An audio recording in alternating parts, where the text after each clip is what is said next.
Hello, everyone, and thank you for tuning in to Black Spectrum Network's The Secret Service's Celebrity Psychic Readings. I'm going to be your reader for today, Quintari Shakir.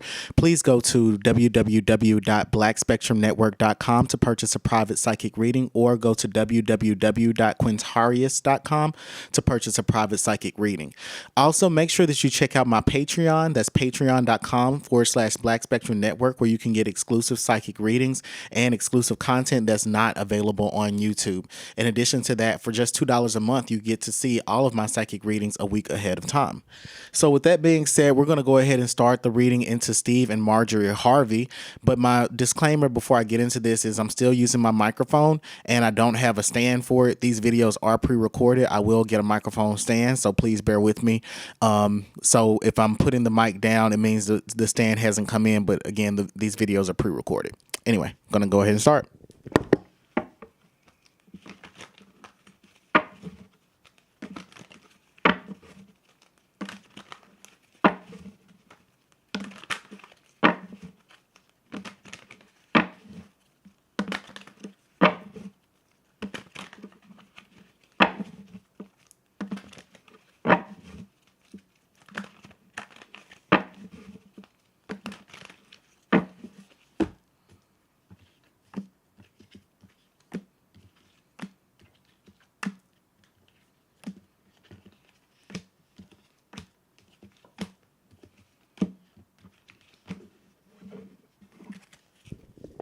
Okay, so these first set of cards that I pulled are specifically for Marjorie Harvey. The first card I get from Marjorie Harvey is the Goddess card. This is talking about her being very tapped into her womanhood, very into her femininity. She enjoys being a female, a woman, a mother. She is what I'm saying is that she enjoys vacations, trips to the beach. She's very much into the into the tropical islands, and living a bohemian or exotic life. I'm hearing that she's really tapped into nature. She's into very much into self-care. So I feel as though she may, take these really lavish baths in roses, lavender, sugar, honey, all these very sweet and feminine substances. And in addition to that, I also hear that she smells really good. So with that being said, she is someone that uses her beauty and her sensuality and sexuality to attract men and to intimidate other women. I'm hearing that one thing about her is that she's an alpha female. And she's intentionally designed herself to be competitive in that way. The next card that I get is a servant card, and this is talking about her. Excuse me, because I have a cold. But this is talking about her being someone who feels that as a wife, she is the neck and he is the head of the household. She gives him the direction to move in, and he makes the decisions, but she provides the direction in which they follow his decisions, or she gives him the instructions for it. In addition to that, they're saying that she's very loving. She likes being a wife, which is a part of her womanhood. She enjoys being submissive. In addition to that, I wouldn't say that she marries for money, but she's a woman that intentionally marries well. She feels that men are created to protect and to provide, and provide doesn't just mean financial provision. She feels that a man should provide provision in terms of helping a woman to feel more, to feel more. How do I say this? To feel more connected to the universe. That's what she feels. She feels that that's the purpose of a husband. I'm hearing that she's very faith oriented. I also get the card for the addict, which is talking about her. She is like she's addicted to shopping and spending money. And she spends a lot of money. She's very difficult to please. If you're dating her, you have to have a lot of money because she has high expectations for courtship, and she costs a lot to keep happy. But with that being said, she's a great. I don't want to say this is, she's a great trophy wife, but if you're looking for a woman who is going to represent you well, and she feels like her job is to represent you well, one of the requirements in her representing you well is that you have to buy her nice things, spend lots of money on her. This is all the gambler card is speaking about her. She's a risk taker. She's so I'm hearing that this in terms of business. She's I'm not sure of what she does in terms of her occupation, but if she's in the entertainment industry, she perhaps I hear that if she's in the entertainment industry, this isn't a type of work that she would normally get into, but by way of destiny, by way of fate, she's there. With that being said, she doesn't like rules. She doesn't like structure. She can't work a regular 9-to-5 job. She has to be in an industry where she makes where your job is on the line. You don't know when you're gonna make ends meet. She likes a job where she has to hustle, so the entertainment industry would fit for her. And I'm just assuming that that she also works in that, because I know that Steve Harvey does. With that being said, she's very intuitive, and she enjoys being in working in occupations where she can use her intuition and use her public persona and her body to attract attention and make money. The Hermit card is speaking about her being someone that, she prays a lot. She's very creative. She may paint. If she doesn't paint, she's, a great curator, very decorative. I can see her, into arts and crafts, doing things on, doing these very creative, I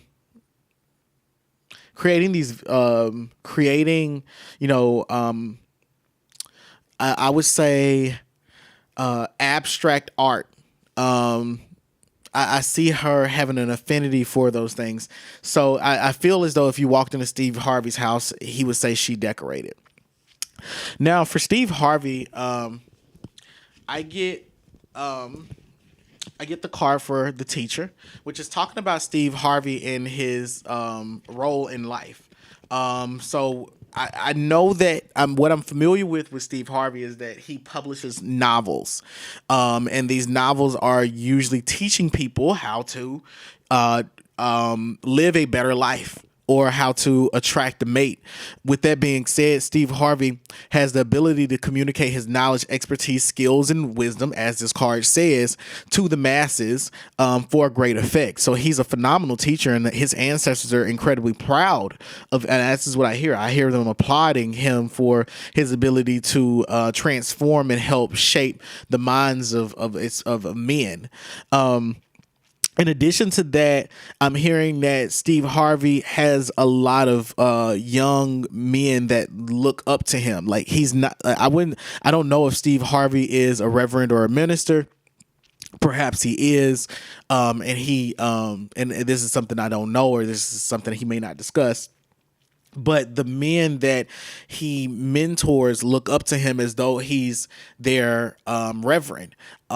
He gives them spiritual guidance on how to deal with their wives, spiritual guidance on how to deal with the entertainment industry. He reminds me, his energy, and this is what Spirit is giving me, is giving me the image of Whoopi Goldberg, where Steve Harvey is someone that, as a teacher, he's loyal to you if you're his student, but he also knows that there are many snakes in the industry. So typically he only deals with people that he can mentor, or people that can also pass him wisdom and knowledge.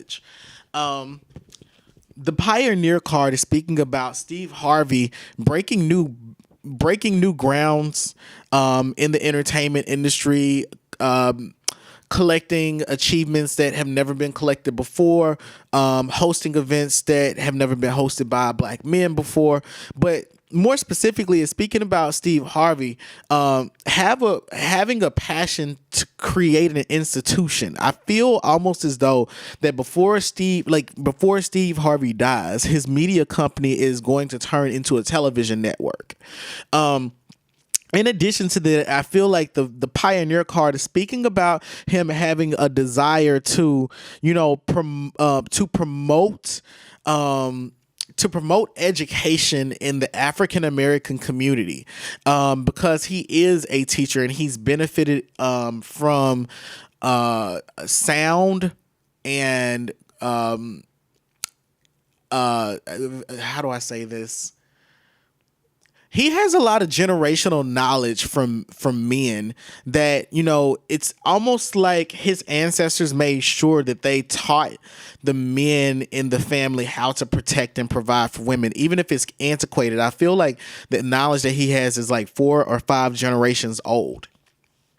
Because I get the slave card. The slave card is speaking about Steve Harvey being very committed to spirit. It's also saying that that's what makes him a powerful manifester. Steve Harvey, anything that he imagines, he can acquire. Anything that he imagines, he can create. And he prays to God faithfully. I see him as a firm believer in the Holy Spirit, in Christianity, and he's a supreme follower of Jesus Christ. I hear that very clearly in my ears. But he does not have an issue with surrender. He does not have an issue with trust. And perhaps this is what Steve Harvey has to teach to the world, is that, he has to teach them about, trust in the divine, or how to trust the intuitive thoughts that you can download from the divine mind. The Liberator card is speaking about Steve Harvey being someone that, he is conservative, but he likes to be pushed. He likes to learn. He firmly believes in passing down the knowledge of our ancestors. He believes in tradition, but in addition to that, Steve Harvey is incredibly inquisitive. Because he's a teacher, he wants to make sure that his teachings are not outdated.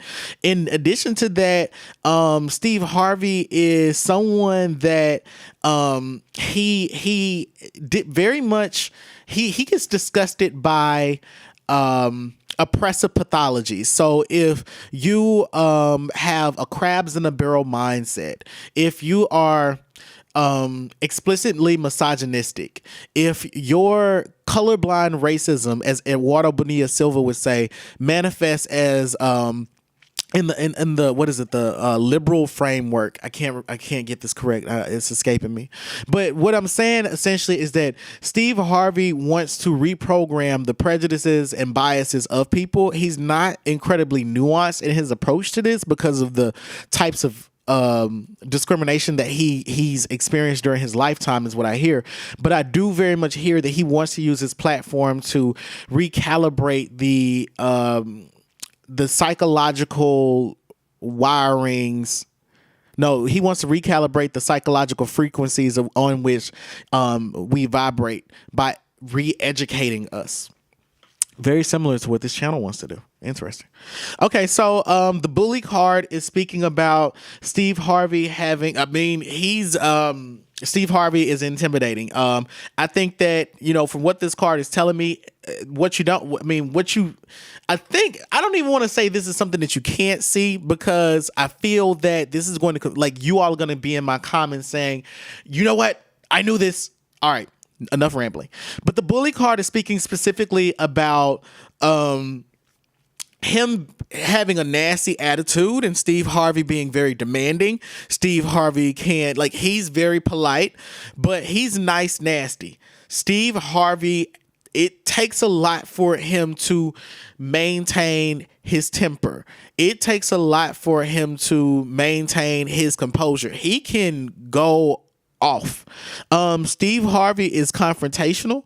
Steve, you don't want to mess with him. Steve Harvey's not afraid to have his lawyers approach you and put the pressure on you. Do not slander his name. Be very careful about the deals that you make with him, and make sure that the contracts, are are make sure that you dotted all your I's and crossed all your T's when you present him with the contract, because Steve Harvey's lawyered up, and if you present him with a bad contract, I don't think you'll be doing business with Steve Harvey again, and you may not be doing business with a lot of other people again either. Steve Harvey is a very powerful figurehead in this industry, and he's a gatekeeper. I see it as he can, not so much as he will make or break your career, but he's not someone that you want to cross. He's someone that he's going to play nice with you, but you do not cross him, because if you do, he's going to go Helga Pataki from Hey Arnold. Who else is a bully? Helga Pataki from Hey Arnold. Angelica Pickles. Rita Repulsa from Power Rangers. Evelyn Lozada from Basketball Wives, or Tammy Roman when she took that girl's purse. All right, so anyway, that being said, that's the personality readings for Steve Harvey and Marjorie Harvey. As you all know, I said earlier that I have to lay down the microphone when I shuffle my cards, but I'm going to try to shuffle as few times as possible so I don't have to keep laying down my microphone. Y'all know I like to shuffle a lot. I love a fresh shuffle. So I'm not even going to tell you all the questions that I'm going to ask before I shuffle. I'm going to just shuffle, lay out the cards, and then I'm going to flip the cards over and let you know what question I asked. Hold on one second.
Okay, so as you all can see, there are a lot of cards laying out in front of you.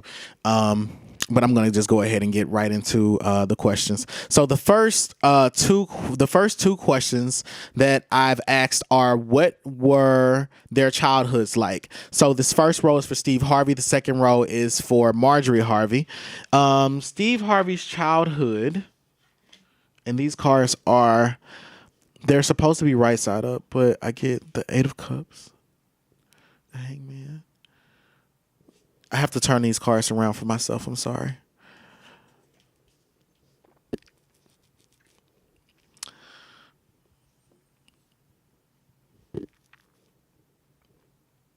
So Steve Harvey, what's interesting is that Steve Harvey spent a lot of time taking care of his family. I feel almost as though he was the man in his household. Like he was the like, you know, I feel as though he grew up in a 2-parent household. Yes, his father mentored him. But he mentored Steve Harvey in particular because he was the strongest of all the children. He had the most potential, and that was visible from an early age. The Hangman card is telling me that Steve Harvey, in terms of his spirituality, Steve Harvey chose at like 7 or 8 to serve God. Because I'm hearing it as though he's been in the church for a while. I wouldn't even be surprised if he sang in the choir at some point in time, but I do see him around a lot of preachers. And the Eight of Cups is talking about him being the emotional patriarch of the family. Like, let's say his father argued with his mom. Steve could almost, it was almost as though his wisdom or his advice could mend the fences between the two. Because Steve could understand his father's psychology and his mother's psychology. And what I think is that Steve played an important role in keeping his parents together. Another thing that's coming up from these cards is that in Steve's teenage years, I feel like he may have had like a child in his teenage years.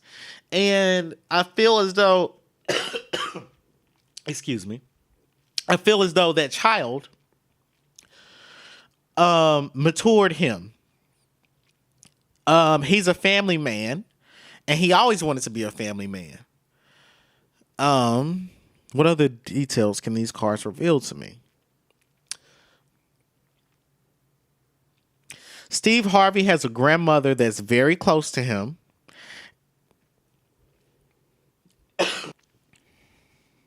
Steve has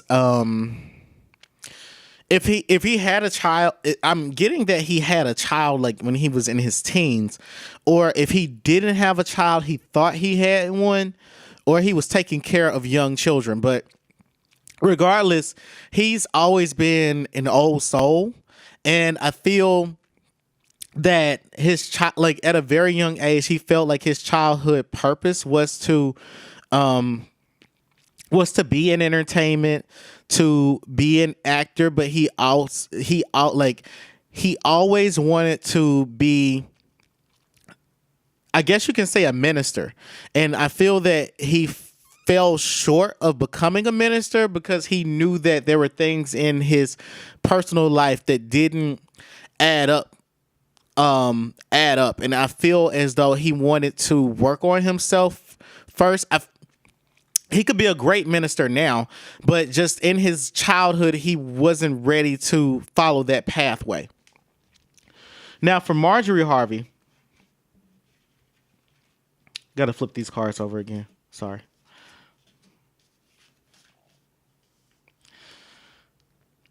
For Marjorie Harvey, she grew up in a fairly financially stable situation. But I'm also seeing that she saw her mom abused. I'm not sure if her parents stayed together, but she did see her mom abused. I'm hearing that she's been married before, she's been married before. And I'm also hearing that we'll see what this Ace of Cups is telling me is that a large part of her why she attaches to Steve Harvey in the way that she's attached to him is because of, she's always seen, like, she appreciates Steve as a powerful male figure that's not physically abusive. She wants to be, she always wanted to be around a man that was, physically strong and mentally strong and, very alpha, very demanding, aggressive, and selfish, but he wasn't abusive, which is a thin line to it's like you playing a thin line there, but it's like Steve is that perfect. He hits that sweet spot for her. So what the Four of Pentacles is saying is that part of her growing up in this financially stable household was the expectation that men are successful providers. So I hear that she's always dated well. And the Eight of Pentacles is speaking about, I feel like she's overheard conversation. Like she has if Steve Harvey has generational knowledge from men, she has generational knowledge from women because she's heard her mom's sister circles conversations. Like she would mute the phone and, you know, listen to her mom talk to her girlfriends on the phone about other women in the neighborhood. And she has, you know, she knows how to identify. She knows how to identify, you know, as some more from Queens of Comedy said, the motherfucking side effects, where, you know, it's like, you know, this guy could run up your credit and completely destroy it. You know, this man will ask you to put a car in his name, or this man you know, he only comes around during tax season, and he only likes chubby women during tax season. So it's like she was hip to the game at a very early age, and she was kind of the, you know, the it girl, and she's always been the it girl. All right.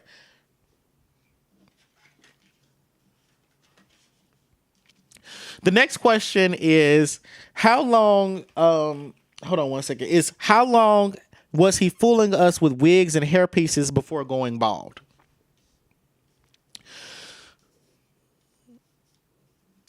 Okay.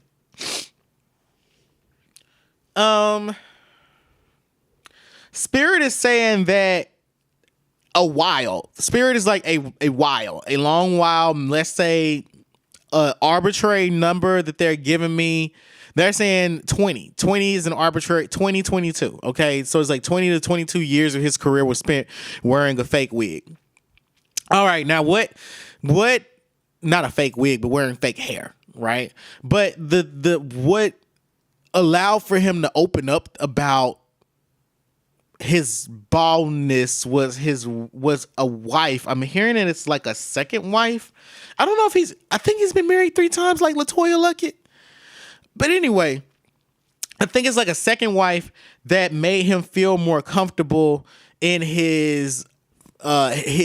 in himself. Like, Steve Harvey doesn't have self-esteem issues, but he would like to be he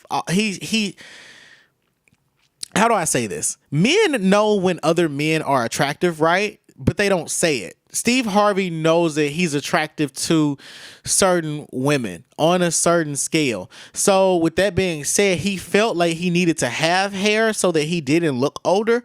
But the second wife that he was with, the Queen of Wands, I see it as she played a huge role in Steve Harvey, you know, feeling himself. He's feeling himself. And because the judgment card is saying that, you know, this wasn't something that was immediate. You know, it took him some time to get comfortable taking his hair off and leaving it on the mannequin. And the wife, let's say arbitrary number, 2 to 3 years into the marriage is where I'm hearing that it's like, you know, he's comfortable without the wigs, and it's been a staple part of his brand. And now he's very, very comfortable with it. The next question is, what does he think of the Black community? Again, I have to flip these cards over.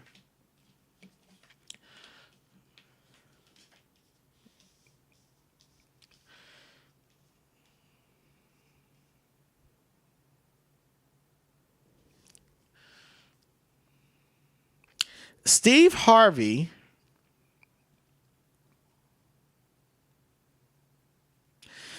as far as the Black community goes, he feels that Black men don't take enough accountability in being absent from leadership positions.